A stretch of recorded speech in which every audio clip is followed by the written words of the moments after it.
was the invasion of Luzon, as Lingayen Gulf resounded to the bark of naval guns laying down a preliminary bombardment.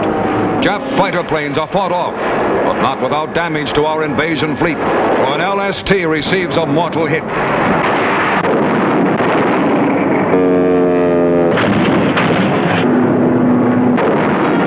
Following the offshore battle, the landing craft streak ashore to land almost unopposed. Among the men of General Kruger's 6th Army were many who knew well every ridge and stream of Luzon's strategic battleground.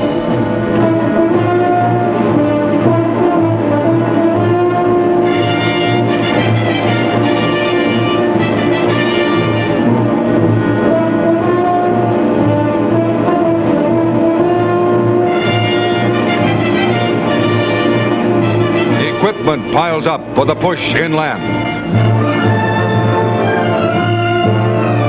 Loyal Filipinos assist our officers with information. The drive gets underway for San Carlos and Manila.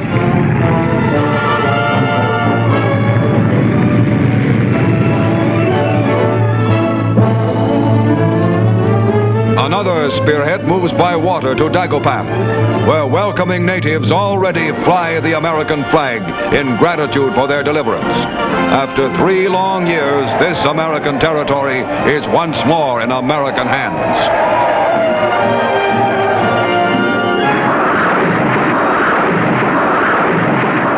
One of the most spectacular developments of today's warfare is the rocket. The significance of the rocket and its place in the naval program is explained by the Chief of the Bureau of Ordnance, Rear Admiral George F. Hussey. Rockets have been developed by the Army and Navy in cooperation with the government's Office of Scientific Research and Development.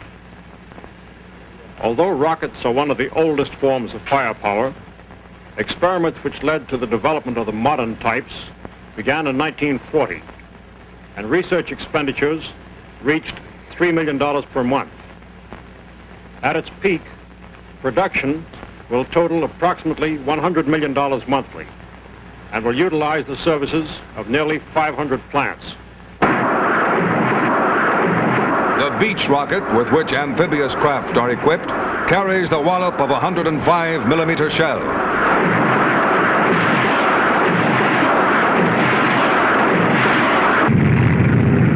Once ashore, now fired from land vehicles, the rockets are a highly maneuverable and effective weapon in laying down intense barrages, expanding the beachhead.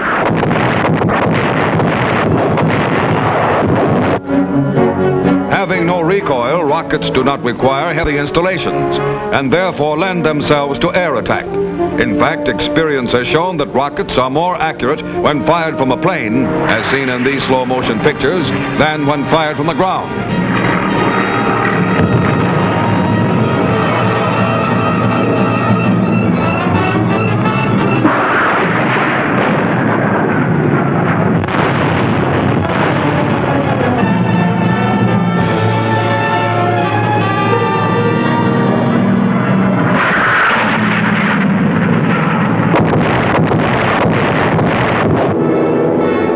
As our forces move ever westward in the Pacific, the intensity of aerial warfare mounts. For now, not just the heavy bombers, but torpedo bombers, dive bombers, and even fighters are striking direct blows at the inner defenses of Japan. Home to a carrier deck comes a fighting Corsair, its control shot up, something for the mechs to work on, if they've got the spares. Here comes a Hellcat with its tail shot up.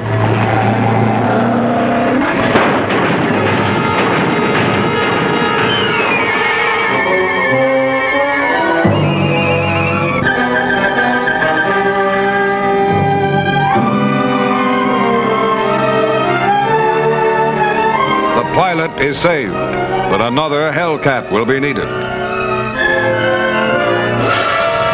There comes an Avenger with an empty fuel tank. Watch the pilot.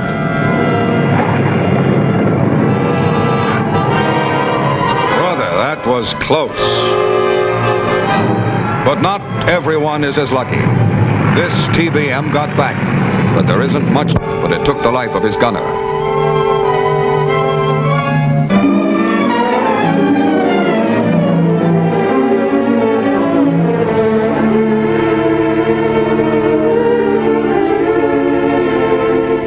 ship's company silently gathers on the fantail to consign the body of the gunner to the sea in the plane in which he gave his life.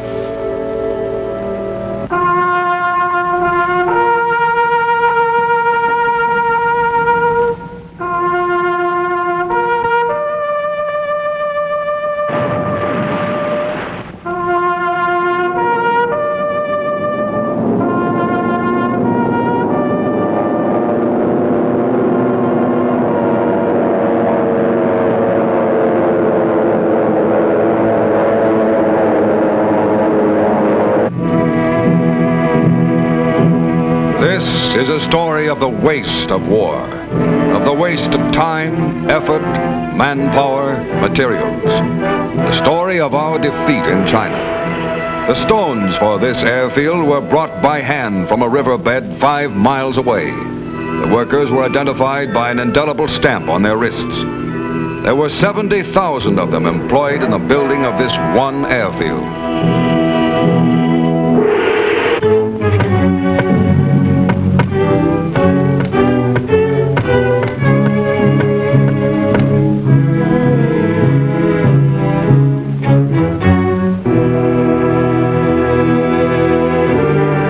And water were used to hold the stones in place.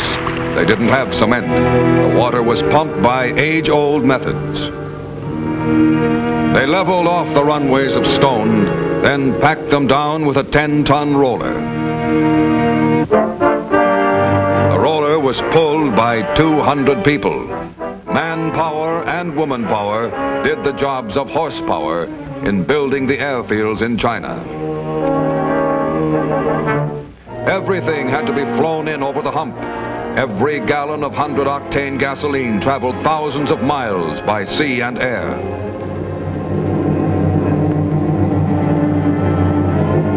Drained from 55-gallon drums into a long trough, the gas was pumped to storage tanks from which the bombers fueled. The empties were left to rust. Casualties had to be blown out first. But the Japanese couldn't be stopped. From the north and from the east they advanced, cutting China in half. Nanning, Guilin, one after another American air bases in China had to be abandoned.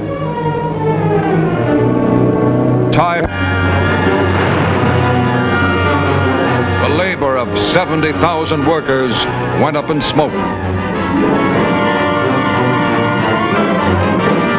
Unable to be flown out, this fighter plane was set afire. The flag came down. So ends the story of waste and destruction in China.